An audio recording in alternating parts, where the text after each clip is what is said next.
Olá, estamos começando mais um Ponto de Vista, ao vivo, pela Santa Cecília TV. Muito mais informação, muito mais debate para você, não é?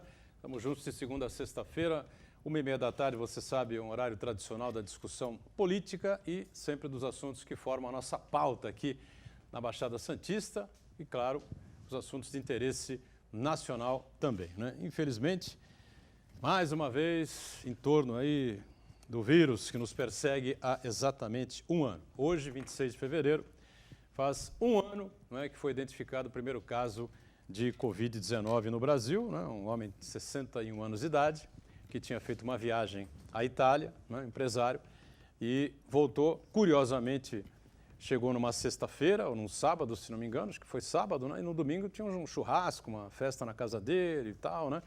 E várias pessoas que participaram dessa festa acabaram também fazendo o teste e negativaram, né? Mas ele foi testado positivamente, foi atendido num hospital importante de São Paulo, não estou lembrado agora, Sírio-Libanês, Albert Einstein, enfim, né?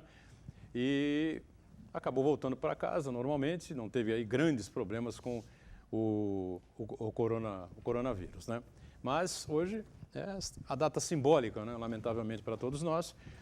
Não comemora-se, apenas registra-se, evidentemente, né? Um ano do primeiro caso do Covid-19 no Brasil, né? E de lá para cá, uma calamidade pública, né? Uma calamidade, né? Comércio parado, tenta retomar as atividades, aí volta o Covid, né? Os casos vão se multiplicando.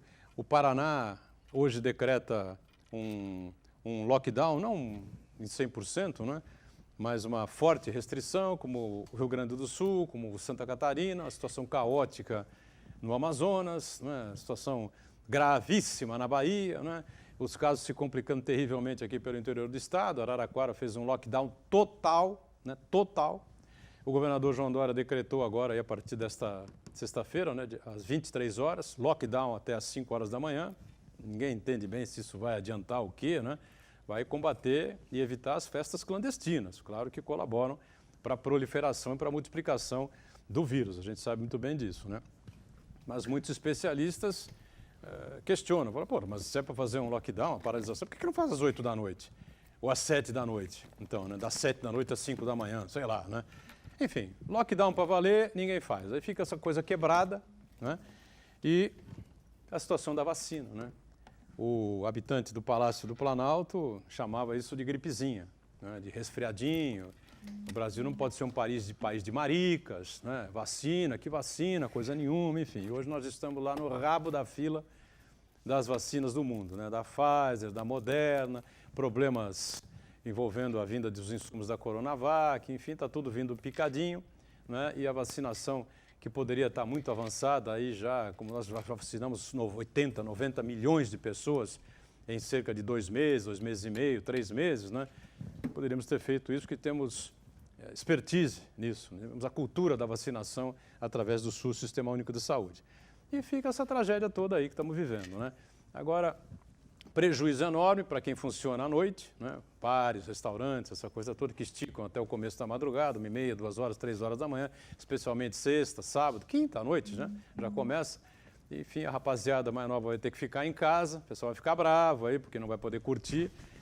E estamos vivendo esse drama, né? Até quando, só Deus sabe, né? O patamar do Covid no mundo está dando uma segurada, né? E uma tendência de queda. E nós voltamos para o pico de subida.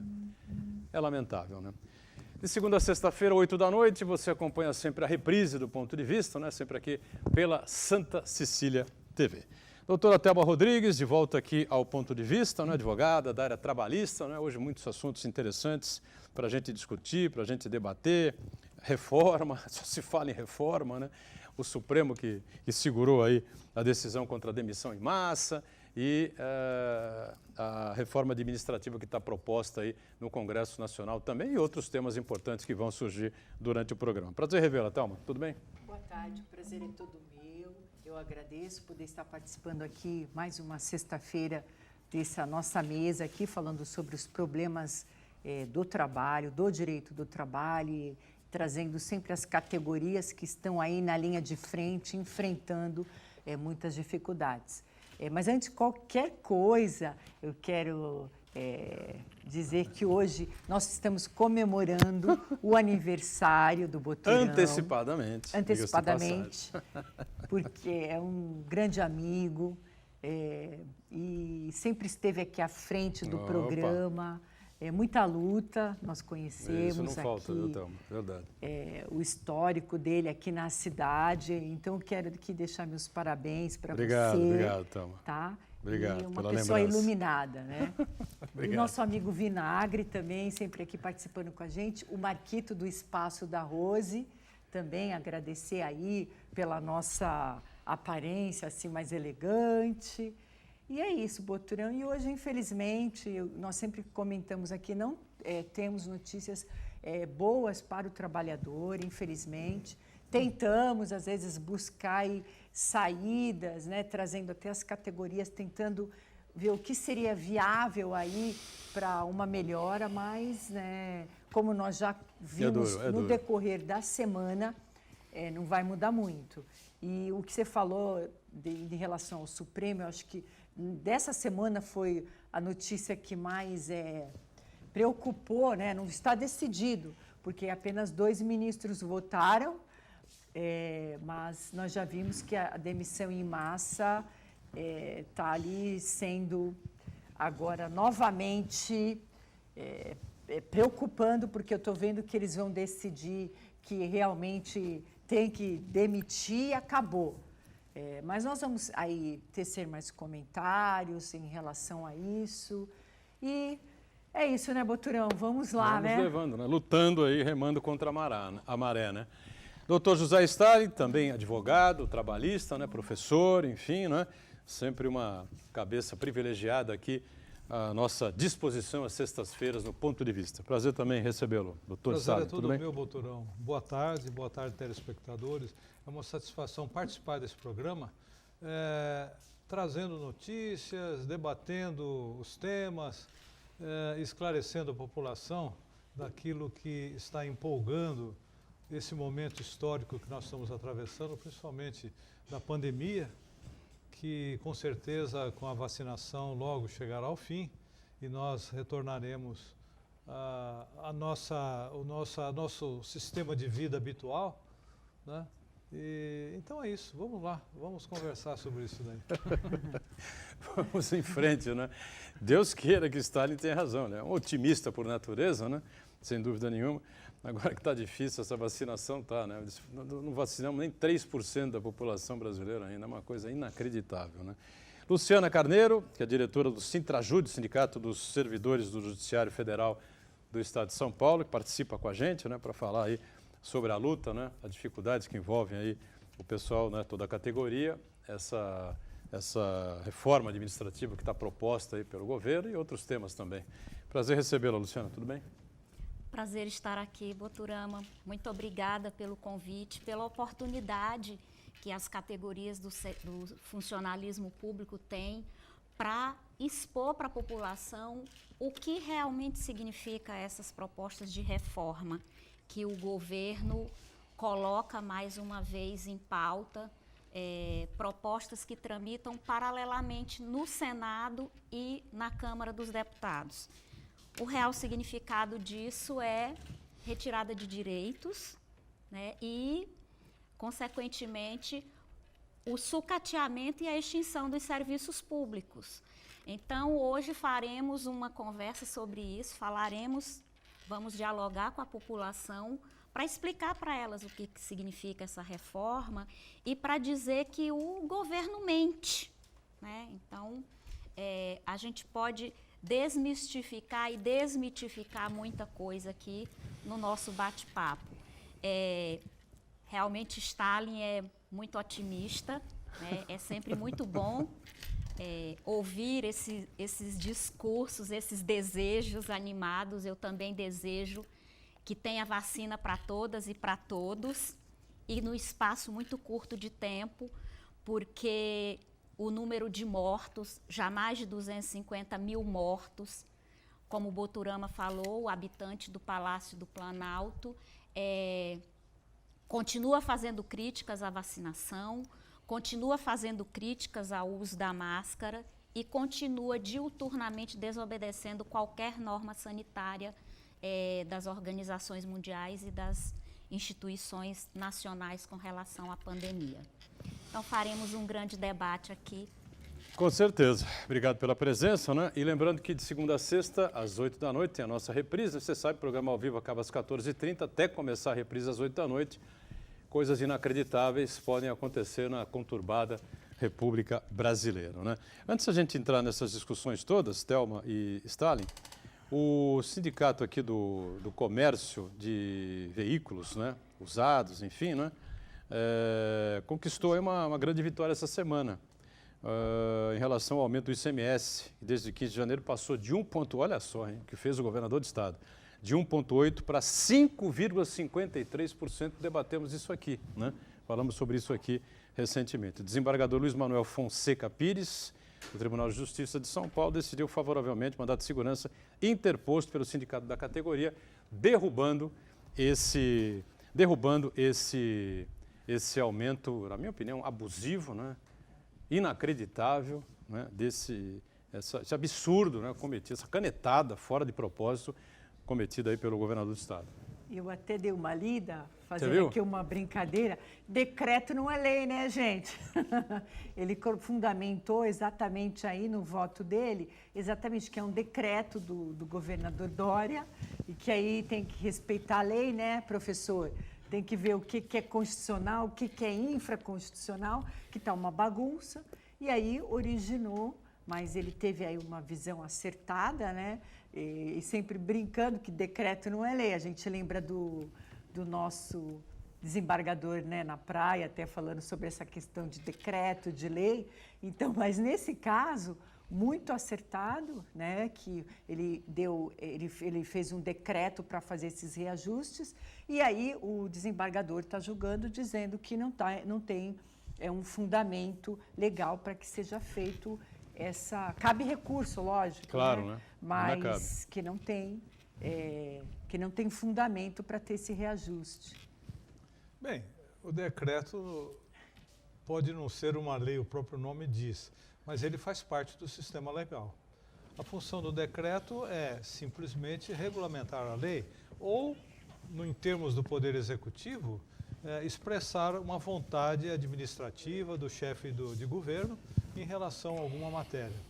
É assim que as coisas funcionam. Agora, como eu falei, o decreto é muito particularizado e a lei é votada por um elenco de representantes da população que são eleitos regularmente de 4 em 4 anos, exatamente para manifestar a vontade do povo ou da administração.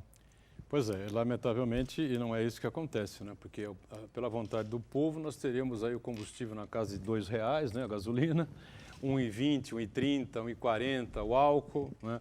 O diesel mais ou menos por aí. Jamais em tempo algum teríamos um reajuste estúpido como esse, né? Decretado pelo governador João Dória, em cima dos comerciantes de carros usados, né? E seminovos, muito menos numa fase como estamos vivendo, uma época de pandemia, que está todo mundo, a grande maioria por aí afora, a gente só vê isso, né? O cara vende almoço para poder jantar, né? É o que está acontecendo, uma coisa triste que acontece no país hoje. E vem o governador do estado, o estado mais poderoso da nação, e dá um reajuste desse, né? Aí cancela, né, aquela vantagem que tinham as pessoas com deficiência, né? O descontão para comprar carro e depois o não pagamento, a não necessidade de se pagar o IPVA, né? Agora o cara também tem que pagar IPVA, quer dizer, governar assim então é fácil, né? Governar, sentar na cadeira, vamos aumentar impostos aí para zerar o déficit do Estado e vamos em frente, né? 36.296 pessoas testaram positivo até hoje para o Covid em Santos, 1.092 óbitos. A todos os familiares e amigos, os sentimentos aqui da gente, na nossa bancada, do nosso time aqui do Ponto de Vista. No estado de São Paulo, números alarmantes, terríveis, 2.014.529 pessoas que testaram positivo, 58.873 brasileiros no estado de São Paulo morreram. 10.390.461 casos de Covid no país, 251.498 óbitos, né? É inacreditável, principalmente se a gente levar em consideração o que disse o doutor Caseiro aqui na última terça-feira. O Brasil perdeu 160 mil vidas em 30 anos de HIV, AIDS. 160 mil vidas em 30 anos da AIDS. O Brasil perdeu 6.800 pessoas que morreram por dengue nos últimos 20 anos, desde que a dengue começou a explodir pelo Brasil afora e tal. E em um ano, perdemos 251.498 pessoas até ontem à noite, né? Os números oficiais, né? Oficiais do Ministério, né? E, obviamente são contestados aí por muitos. Em um ano perdemos 251.500 pessoas, né? Pelo Covid-19. E ainda tem um cidadão lá que diz que era uma gripezinha, que é um resfriadinho, né? E não quis saber da vacinação, né? Joga contra a vacina, joga contra a máscara, a proteção. Eu não sei o que falta, sinceramente. Não sei o que é que falta mais acontecer no Brasil, sinceramente. Bom, falta alguma coisa assim. Por exemplo, nós estamos diante de uma crise de saúde também em relação à dengue e ninguém fala nada. Dengue, Subiu a dengue também. Tá subindo violentamente. Então é mais um enfrentamento que nós vamos ter já tão complicado em relação ao Covid, né? Não, o governo do Paraná, por exemplo, o Ratinho Júnior, que é o governador, ele é próximo ao presidente da República, né? Santa Catarina, a mesma coisa, né? O mais distanciado é o governador Eduardo Leite, né? Do Rio Grande do Sul. Os três decretaram lockdown, né? Não é um lockdown de total 24 horas, não é um lockdown total, mas é um período grande do dia em que ninguém vai poder circular na capital, nas cidades mais importantes, essa coisa toda. Agora o Dória, a partir de hoje, 11 horas da noite, né, os baladeiros, acho que aqui na mesa não tem nenhum baladeiro, né, Thelma? A balada em casa, né? Com os meus pequenos. gêmeos, tô lá na... Com os pequenininhos, né? Mas o pessoal que faz balada aí à noite e a turma que, os empresários, né, doutor Stalin, que restaurantes, bares, enfim, cujo movimento começa às 10h30, 11 horas da noite, vai até 3, 4 da manhã, enfim, esses estão absolutamente prejudicados porque vão ter que fechar, né? A culpa de quem é? A culpa é do governo federal. A culpa é do governo federal, desse descaso, desse desmando, desse pouco caso, de virar as costas para a doença, virar as costas para a população, né? Botar um ministro, um analfabeto, completo analfabeto, em questão de SUS, em questão de saúde, mais um monte de assessores que não entendem coisa nenhuma de nada, né? Não entendem nada, nunca nem se aproximaram da área de saúde, né? Hoje estão lá sentados, faturando, né? E o povo aqui nessa desgraceira que nós estamos vivendo e pelo jeito vamos viver ainda por um longo prazo. Estou vendo aqui nos estúdios da Santa Cecília TV com muita alegria, nosso Altair de Marco, né? Presente aqui, companheiro, radialista, né?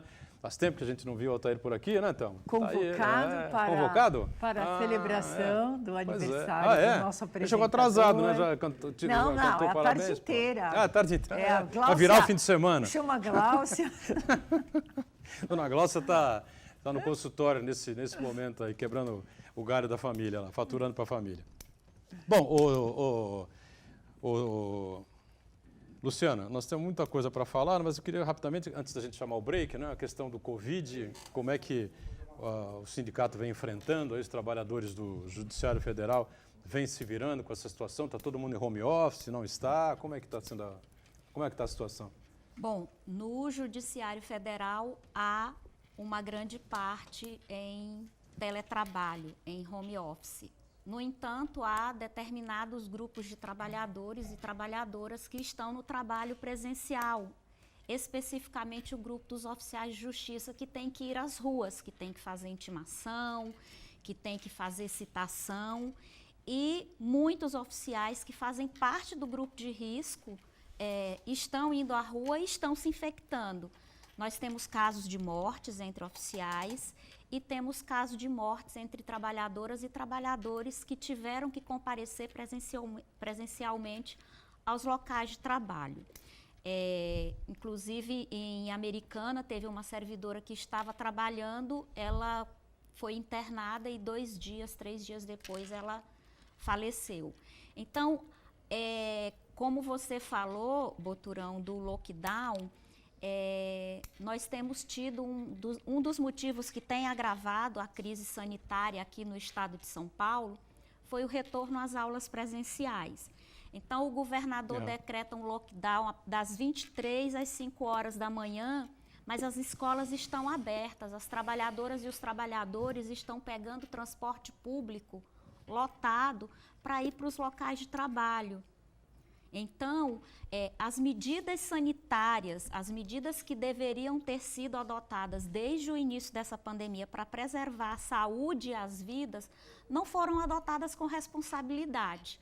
E foi uma crescente, né? Então, hoje nós temos, um ano após a doença ter chegado aqui, nós temos 251 mortos, dados subnotificados, porque há muitos atestados de óbito em que a causa mortes é colocada como causas respiratórias, né? Então, uma das consequências graves da Covid são consequências respiratórias.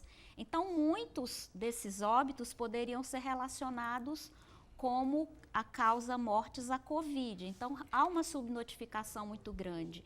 E essa postura que o presidente da República tem de minimizar a doença, de minimizar a gravidade da doença, faz com que muitas pessoas deixem de lado as medidas preventivas. Por exemplo, não usam máscara, vão à feira sem máscara, um lugar que tem tradicionalmente aglomeração. Isso vai dobrar ou triplicar daqui para frente depois da live dele de ontem. Ou triplicar. Então, ele presta um grande desserviço, não só à população brasileira, mas um grande desserviço à população mundial, né? Porque, embora haja restrições ao trânsito de pessoas, o mundo não tem mais fronteiras, né? Então, há uma grande circulação e as pessoas vão, quer queira, quer não, elas vão interagindo e isso faz com que o número de doentes aumente cada vez mais.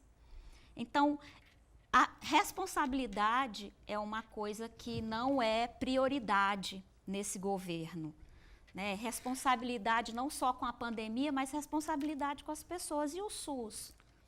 No momento em que você tem que valorizar o Sistema Único de Saúde e se apropriar de toda a expertise que há no SUS com relação a campanhas de vacinação, há uma desconstrução do SUS, há um ataque aos profissionais da saúde, há um ataque à disseminação de uma campanha anti-vacina. Isso é um grande desserviço à população. Isso realmente é uma coisa terrível que nós estamos vivendo, não sei como é que vamos sair disso, né? Já estamos aqui, afinal de contas, o Brasil tem lei ou não tem lei, né? O presidente pode fazer o que quer, né? Tá todo mundo nem aí, é assim que funciona, sei lá, né? Vamos para o intervalo, na volta a gente segue aqui com o nosso ponto de vista, em instantes. Muito bem, de volta à sequência do ponto de vista com a doutora Thelma Rodrigues conosco, né? O doutor José Stalin, ambos advogados da área trabalhista, né? Luciana Carneiro, que é a diretora do Sintrajude, o Sindicato dos Servidores do Judiciário Federal, aqui no estado de São Paulo, né? E nós vamos ter aí mais uma deforma, é isso? A deforma da deforma, é isso? Reforma da reforma, ou deforma da deforma, né? Correto. A expressão está absolutamente correta. O governo parece que já compilou as sugestões que foram realizadas. Até dia 5 de março, né, professor? E se bem que eu penso que isso daí é apenas uma forma de cooptar, né, sem influenciar o resultado, né, porque o que eles querem fazer, eles fazem. O resto é conversa mole. Essa história é muito antiga, entendeu? Para dar um aspecto de transparência e de democracia. Eu não acredito muito nisso, não. Porque o sinistro Paulo Guedes, até falando em função da situação que nós vivemos aqui, dos governadores fazendo o que querem, esse confronto que está havendo, é uma forma de equiparar realmente o Brasil com os Estados Unidos da América, né? Onde lá os estados são absolutamente independentes, né? Mas harmônicos com o governo federal. Aqui parece que a coisa não é bem assim. A harmonia aí existe apenas em termos tributários, em fixar, criar o tributo, né? Mas as alíquotas são de liberdade estadual. E aí é que começa a gerar o conflito para todo mundo. Pois é. E aí, doutora Thelma, vamos para mais uma reforma, mais uma deforma. Temos essa questão do Supremo Tribunal Federal da demissão em massa. Essa aí realmente acho que dói na alma, né? Nós estamos vivenciando um momento bem difícil, né?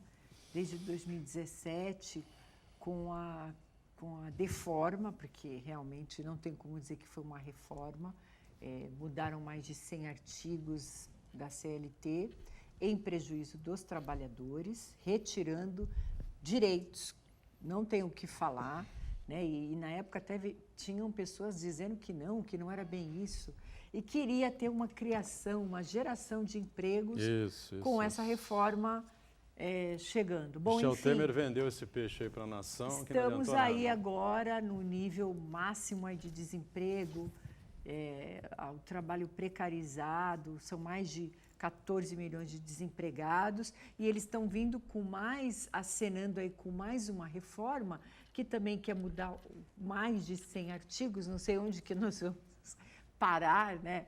E sem pensar no trabalhador. Sugestões até dia 5 de março, mas se você dá uma lida lá no que foi... Você deu alguma sugestão, não? Olha, sugestão para voltar como era antes, é isso? Eu acho que, diante de tanta inconstitucionalidade, diante de tantos princípios que foram derrubados, como o doutor Stalin sempre fala que levamos anos, 80 anos, para poder construir tudo isso, e nós estamos vendo desmoronar aí em poucos anos. Ou seja, em breve não existe mais direito do trabalho.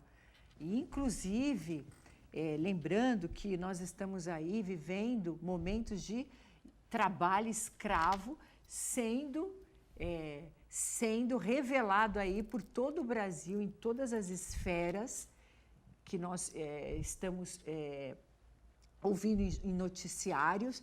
Então, e nesse momento que eles estão vendo tudo isso acontecer, eles querem trazer mais reformas em prejuízo do trabalhador, alegando que é para a criação de trabalhos, postos de trabalho. E nós estamos, inclusive teve um sindicalista aqui, trouxe números do que foi criado e do que foi, dos postos que foram criados e do que foi demitido, acho que foi na semana passada. Teve uma margenzinha aí de 5 mil trabalhos que sobrou. Então, realmente, Boturão, é um momento difícil.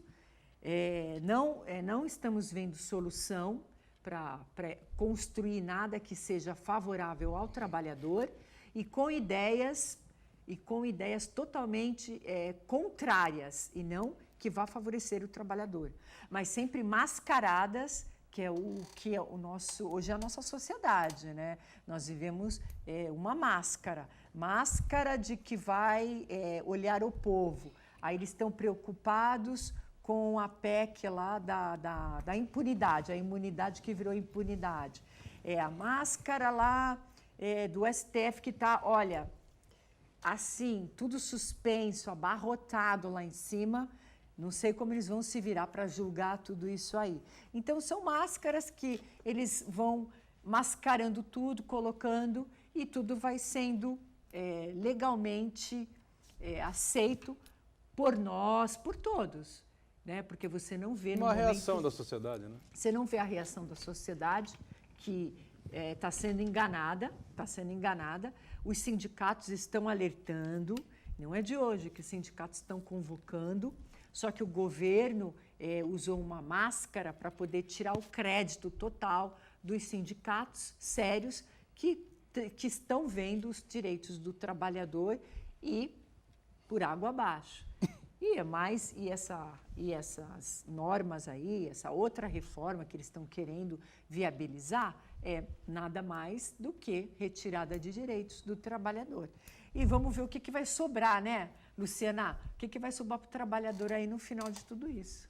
E aí, Luciana, o que você pensa? Olha, ao longo dos últimos anos, desde 2016, quando foi aprovada a Emenda Constitucional 95, que é a PEC que trata do teto dos gastos públicos, vem ocorrendo uma deterioração dos serviços públicos. Essa PEC 95, ela trata de fazer um congelamento, ela fez um congelamento por 20 anos dos investimentos primários, ou seja, os serviços que são oferecidos à população, os investimentos que eles chamam de gastos, estão congelados. No entanto, para aquilo que não seja gasto primário, por exemplo, juros e amortizações da dívida pública, não foram congelados e quase 50% do orçamento do Tesouro Nacional é destinado ao pagamento de juros e amortizações dessa dívida.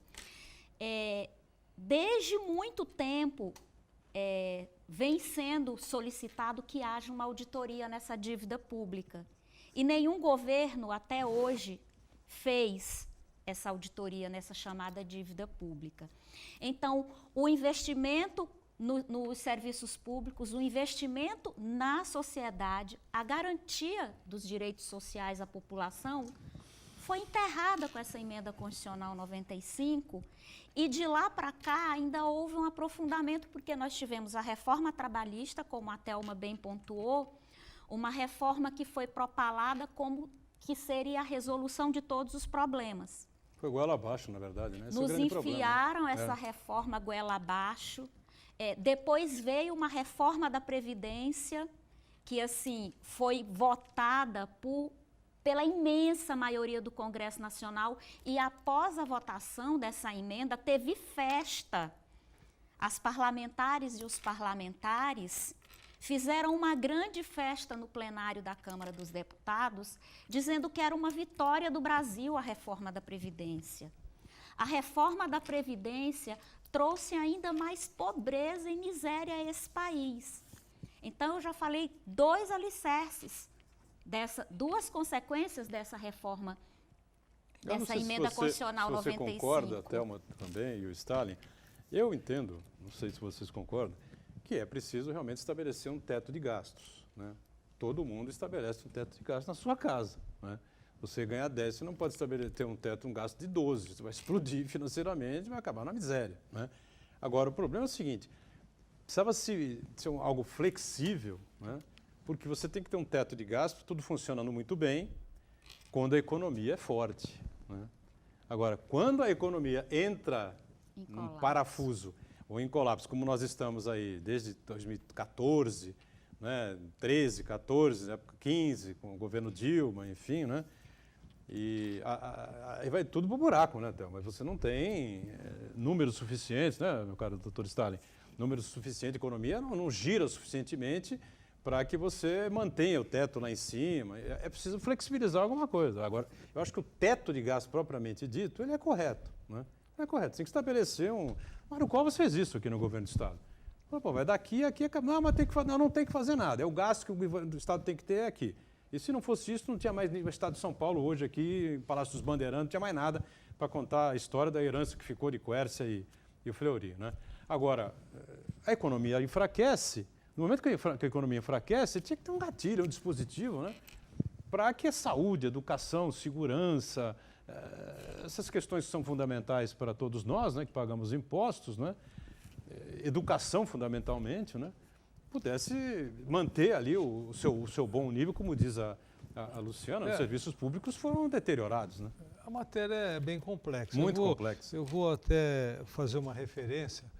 O José Sarney, quando tomou posse aqui como presidente da República, ele foi visitar o presidente norte-americano, Ronald Reagan, e no dia seguinte saiu lá no jornal americano, Washington Post, uma foto dos dois se cumprimentando, Reagan e o Sarney. E embaixo estava escrito assim, os 2 maiores devedores do mundo. O que significava isso? Significa o seguinte, que a dívida interna pública do país é que rege toda a mecânica de distribuição de tudo, dos serviços, dos empreendimentos, enfim, de tudo. E o que aconteceu, o que acontece é interessante, porque a dívida interna pública norte-americana movimenta a economia. Porque quando eles vão lá para o Iraque, quando vão para o Afeganistão, para onde eles vão para qualquer lugar do mundo, eles precisam manter tantos mil soldados, bombas, combustível, etc. e tal, que é fornecido pela indústria armamentista, que é privada. Aqui no Brasil, a dívida interna pública não produz nada. Então, por exemplo, o Sarney, quando saiu do governo, a dívida interna pública era da ordem de cerca de 40 bilhões. Hoje está perto de 5 trilhões. E não resolveu nada. Tinha uma inflação monstruosa, lembra? Exatamente. Então, a questão aqui é muito complicada porque nós temos esse binômio, né? População e trabalho, que aí vem no vértice o quê? A felicidade do povo, a realização das coisas. E o que nós observamos aqui é o seguinte, nesse binômio entra uma questão fundamental. A nossa população está sempre crescente, estamos aí já beirando 220 milhões de habitantes. As novas tecnologias vieram impactar tudo isso daí, impactar o mundo inteiro e agora mais, mais sentida, de uma forma mais eficaz. Porém, lá na academia, mais de 20 anos atrás, eu falava, prevendo tudo isso, eu já dizia, olha, chegou a época da gente repensar a nossa sociedade, independentemente de ideologia, de política, etc., claro, porque nós temos que solucionar isso. Por quê? A população precisa ter uma vida útil para sobreviver. E o que está acontecendo desde então é uma confusão nisso. Nós estamos agora aqui com um desemprego crescente, entendeu? Não tem solução. A nossa economia está se sustentando exclusivamente em função do agronegócio, mas nós não vivemos só disso. Que não é um grande empreendedor. Tá? Aí eles ou acham, empregador, perdão. E aí eles acham que diminuindo os direitos dos trabalhadores, eles resolvem. E quando eu falo de direitos dos trabalhadores, eu incluo entre os trabalhadores o servidor público também. Por quê? A tendência é diminuir a massa trabalhadora, não só do popular, como também do servidor público. Essa é a intenção. Agora eu pergunto, em contrapartida, o que o governo está pensando em fazer, qual é a diretriz aí? Não tem diretriz nada, nenhuma. Não tem nada, é só conversa mole. Conversa mole. Então nós estamos num processo de restrição a tudo. Agora, onde nós vamos chegar, só Deus sabe. É verdade. E aí, Thelma? Diminuição, eles estão diminuindo, na verdade, o trabalho, o salário do trabalhador. Muitas vezes até tem o trabalho. Esse a gente pode ver pelo nosso porto aqui, né? Como nós falamos, está batendo recorde de exportação, está isso e está aquilo. Só que o que os trabalhadores reclamam? Que são tirados postos de trabalho, como até mesmo, né, exportação, o que está chegando, está reduzindo a mão de obra, né? Até muitos em virtude dessa tecnologia, mas também barateando a mão de obra, né? Tirando, reduzindo, querendo cortar o salário do trabalhador. E isso veio junto com a pandemia, né, de querer ainda reduzir muita coisa, mas realmente é uma situação que você tem que conciliar o trabalho e um salário digno para esse trabalhador. Claro. Né? Não adianta só querer jogar o trabalho escravo, porque não vai resolver. Né? Então, isso entra em todas as categorias, evidentemente, tanto o servidor público quanto o trabalho privado, ele está sofrendo aí. E qual será a solução? Agora, por exemplo, para dar esse auxílio por mais 3 meses, né, o auxílio emergencial, o que eles estão falando, inclusive chamando a PEC da chantagem, né? Congelar a saúde, o investimento de saúde e de educação para poder pagar. Né? O auxílio emergencial. O auxílio emergencial. Isso é uma vergonha, né? Então, nós temos que ver, pura. é uma chantagem. Então, a gente só tem medidas que realmente forçam a redução salarial do trabalhador, né? Porque vai chegar aqui no trabalhador. Já a saúde, a educação já está afetado e não tem mais de onde tirar. Quer dizer, e os salários do trabalhador achatados. Então, realmente, a gente está indo para um abismo. Essa aqui é a verdade. É uma coisa vergonhosa o que levanta a Thelma aqui, é isso que está colocado aí, esse projeto de lei, essa PEC aí, não é? É a PEC da É a chantagem. PEC da chantagem, é a PEC do, como é? Da impunidade, que é da impunidade. Essa PEC da impunidade que você lembrou agora, o presidente da Câmara levou uma trauletada ontem, né? Porque ele imaginou que fosse fazer a coisa girar rapidamente. As redes sociais, é como tudo na vida, né? Tem o seu lado ruim, não é? De tiroteio, confusão, achincalhamento, xingamentos, aquela coisa terrível, né? Mas tem o lado positivo também, né? Porque Sim. botaram uma pressão nos deputados Porque daquela... a população maioria também deu está para trás, participando né? mais com as redes Exatamente, sociais pressionando agora. os deputados, senadores, enfim. Sim, Né? Eu isso é gostaria importante. de pontuar algumas coisas que foram Você vai colocadas. pontuar já estou estourando o bloco aqui, a gente volta com a Luciana na sequência, até porque, né, o funcionário público virou aí O alvo predileto. o alvo preferencial aí, de todos no país, né? Voltamos já já. Muito bem, como eu prometi na saída do bloco, nós estamos aqui, já disse aqui várias vezes, né? O intervalo aqui o programa continua, tá certo? Você fica em casa, toma um copo d'água, enfim, a gente fica aqui discutindo e debatendo, porque são temas realmente empolgantes, né? A Luciana pediu para pontuar um pouco em cima disso tudo que nós estamos falando, você tem a palavra aí. Obrigada. É que foi colocado aqui que realmente deve haver gatilhos e dispositivos para um teto dos gastos. Pode até haver concordância nesse ponto, mas o que eu gostaria de pontuar aqui, que quem está nos assistindo, quem está nos ouvindo, pense, é que essa questão do teto, do limite, é para investimentos nos serviços públicos. É para investimento nas escolas, é para investimento nos hospitais, é para investimento no transporte público, na segurança. Porque o dinheiro que é destinado a pagar a dívida pública vai para quem? Vai para os bancos. Isso é verdade. Os mesmos bancos que logo no início da pandemia, há um ano, receberam do governo mais de R$1 trilhão. No entanto, o que é que nós sabemos? Nós sabemos que os micro e os pequenos empresários estão fechando suas portas. Por quê?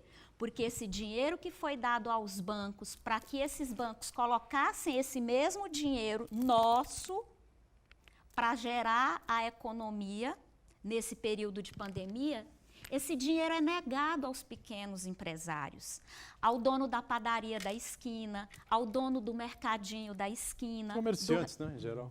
Os pequenos comerciantes, isso é negado. Se eles chegam num banco pedindo empréstimo, a primeira coisa que pede é garantia.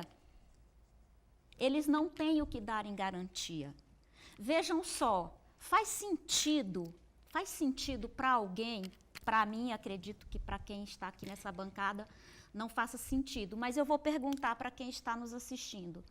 Faz sentido, num período de pandemia tão grave, as pessoas mais ricas do país terem se tornado ainda mais ricos? Outra pergunta. Acho que foi global isso, viu? Faz sentido o lucro dos bancos permanecerem os mesmos ou até aumentar os seus lucros? Nós vivemos um cenário de pandemia. Por que que só a classe trabalhadora, só o pequeno comerciante é que tem que pagar o preço? O que você acha disso, doutor Stalin? Absolutamente correta essa sequência desse pensamento. É isso mesmo. Nós temos aqui uma inversão de privilegiar os mais ricos e principalmente os banqueiros. Os banqueiros. É outra coisa, nós estamos no Brasil, 5 bancos, é isso? 5 instituições. Não vou emitir a moeda, dinheiro, né, mas vou me socorrer nos bancos. Só que nós aqui, particulares, quando vamos pedir um empréstimo, nós temos como concorrente nos valores quem? O governo federal. Porque o governo privilegia os bancos e nós não somos privilegiados como particulares. Não existe um programa específico para isso. Não, a situação é muito complexa, né, Thelma? E juros, e no Brasil a gente tem 5 instituições financeiras. E quando o banco ajuda, os juros é absurdo, né? Você vai dos Estados Unidos, por exemplo... Porque o concorrente é o governo federal. Então, nos Estados Unidos, por exemplo, você tem 4 mil e poucos bancos. Você tem o banco municipal, o banco estadual, o banco disso, o banco federal, o banco não sei o quê, 1 milhão de bancos privados. É uma coisa completamente diferente, uma concorrência absolutamente saudável, né? Aqui temos 5 instituições que fazem o que querem com o nosso dinheiro. São monopólios Completo. criados. Porque o banco, o que é? É um mercado de dinheiro, não é verdade? Agora, por que ele é privilegiado? Essa concorrência que você falou, Boturão, é muito útil, porque quanto mais concorrência tiver, evidentemente que o preço, né, do serviço, o preço dos juros, tudo isso diminui. bastante. Claro. Aqui não. O concorrente da população é o próprio governo, que paga juros altos para os bancos. Agora, Luciana, como a gente falou há pouco, né, o funcionário público, né, você falou já, desde a época de Sarney, enfim, lá de trás, enfim, até os governos do PT, Sim. enfim, né, o funcionário público é tido como, né, o inimigo público número 1. Marajá. Que é uma mentira, né? O Marajá. Tem as histórias dos Marajás, lembra do caçador dos Marajás? Sim, Fernando Collor sim. de Mello. Caçador dos Marajás, que horror, né? Agora, pior é que o Brasil consegue piorar, né? Este é o grande drama, né? O Collor foi o caçador dos Marajás, mas teve um legado, né? Abriu o mercado para o país, essa coisa toda, foi se envolver com corrupção, né? Não quis jogar politicamente com os deputados, com os senadores, aí quebrou a cara, mataram o Collor, né? Agora, por causa de uma Brasília, né? Foi uma Brasília que liquidou a vida do ex-presidente, que tinha lá os seus defeitos, não eram poucos. Depois o Brasil melhorou com o Fernando Henrique, né? com Lula, aí foi uma desgraça com a Dilma e a tragédia que nós estamos vivendo hoje aí neste governo. Agora, o funcionário público é o inimigo público número 1, né? Eleito aí pelos governos de plantão, né? E o caso do Sintrajure, por exemplo, as dificuldades enfrentadas, os dramas enfrentados, o que você poderia repassar aí para nós? Bom, com relação ao conjunto das trabalhadoras e trabalhadores do serviço público, nós somos um alvo ambulante há décadas. Nós somos marajás, mas de repente deixamos de ser marajás e nos tornamos parasitas. Parasitas que estão com a geladeira cheia assistindo a banda passar.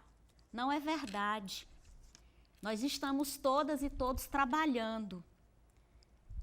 As professoras e os professores estão nas salas de aula sendo infectados pelo coronavírus. Quantos e quantas profissionais de saúde morreram infectados pelo coronavírus? Quantos e quantas profissionais de saúde passam dias sem irem às suas casas, sem ter contato com suas famílias, atendendo nos hospitais as vítimas da Covid? O judiciário também está trabalhando. Ao longo dessa pandemia, o judiciário economizou muito dinheiro por conta do teletrabalho. Por quê? Porque o trabalhador é quem arca com a internet, é o trabalhador quem arca com todos os custos e ônus do seu trabalho. O judiciário se desonerou disso.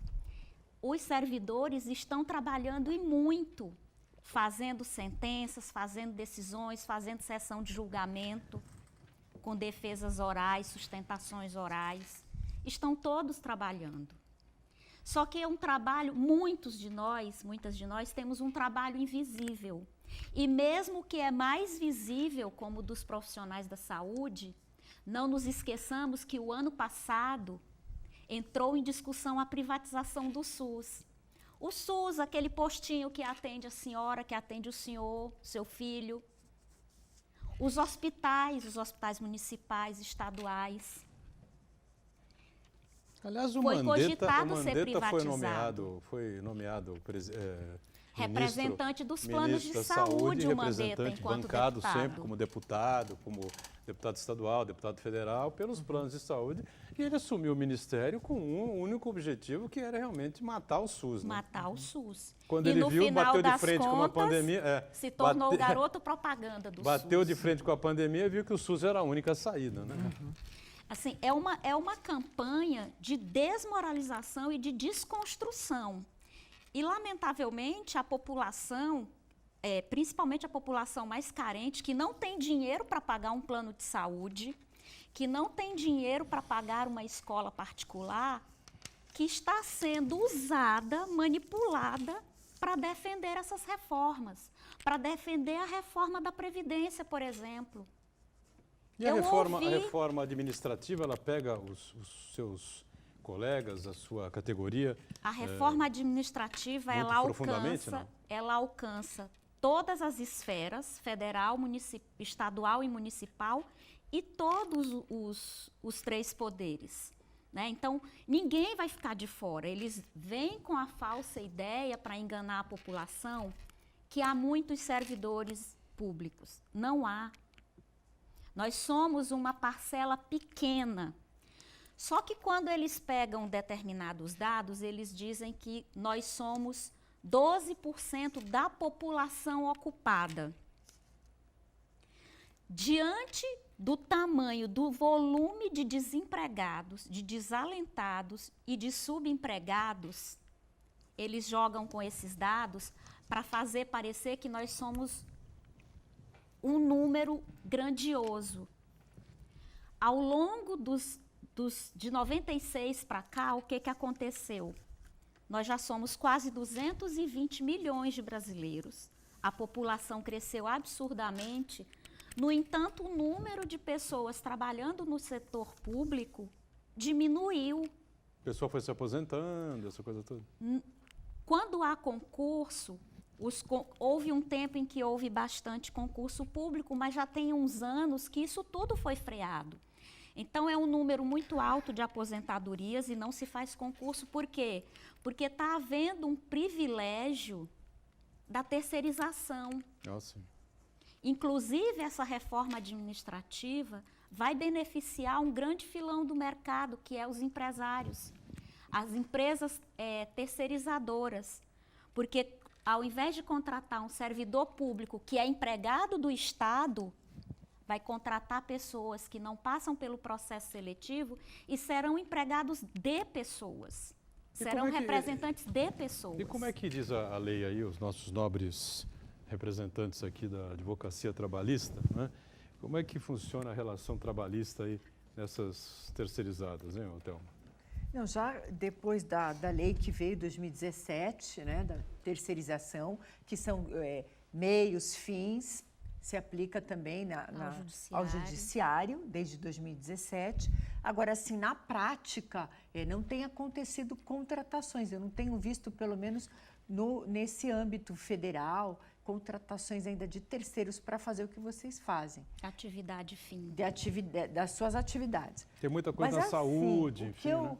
O que eu acho da reforma, só para que eu queria até falar, a reforma administrativa não alcançou procuradores, juízes, os militares. Então, tem algumas categorias, sim, que pode até dizer que os salários são realmente que causam aí esse prejuízo.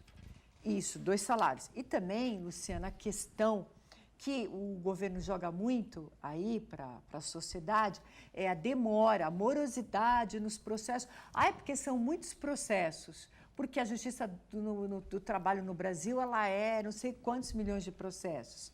Mas aqui, conversando com a Luciana, o que acontece é que o Estado que é um grande devedor e que também ele fica ali freando o andamento desses processos, porque é muito vantajoso para ele ficar lá os processos de precatório 10, 20, 30 anos e muitos nem pagam, né? O Luciano, eu queria que você falasse. Então, essa questão da terceirização, sim, já está acontecendo, já é real, acho que já é um problema, mas assim, não tem sido, acho que aquela pontual, assim, ainda nas esferas.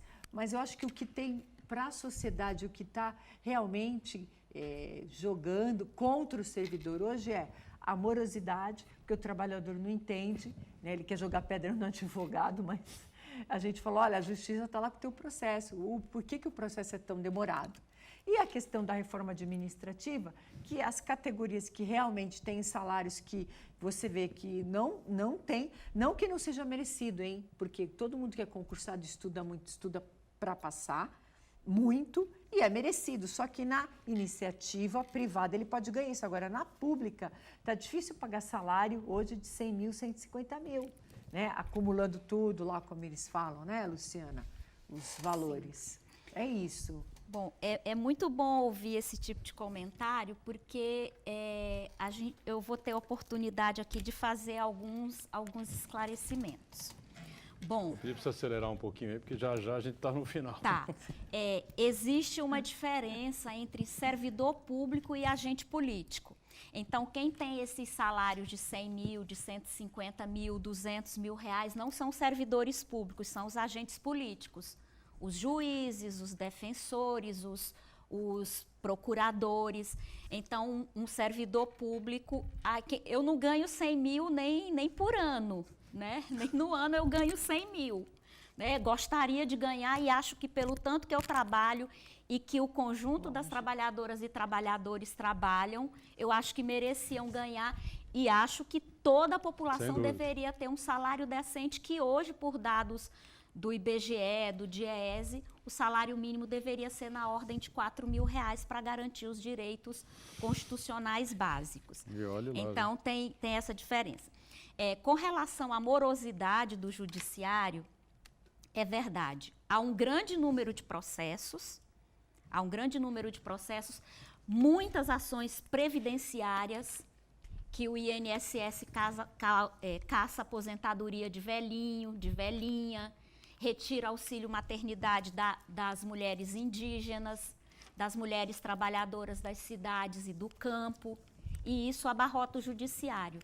E há, como eu falei na minha fala anterior, há uma redução do número de servidoras e de servidores. Isso então, atrapalha também, né? Aumenta o número de processos, o número de processos que entra é maior do que o número de processos que sai, porque não há pessoal suficiente para trabalhar. Muito bem. Há uma questão da especialização. Então, são muitos cursos, graduação, pós-graduação, muitos servidores com doutorado, entendeu? Então, são casos específicos na saúde. A saúde é onde... saúde e educação são os setores em que há mais profissionais, principalmente dos municípios. Todo mundo é especializado, muito especializado. É muito complexo, né, para a gente conseguir passar, e temos outras oportunidades para trazer a Luciana aqui, né, Thelma? Para a gente aprofundar um pouco mais. A Luciana Carneiro, que eu agradeço bastante, diretora do Sintrajude. Doutor Stalin, sempre conosco, sempre um prazer. Thelma Rodrigues, obrigado mais uma vez.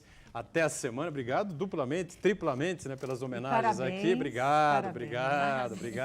Obrigado a você que nos acompanhou de segunda a sexta, 1h30 ponto de vista ao vivo. Reprise 8 da noite aqui na Santa Cecília TV. Valeu, tchau, obrigado, gente.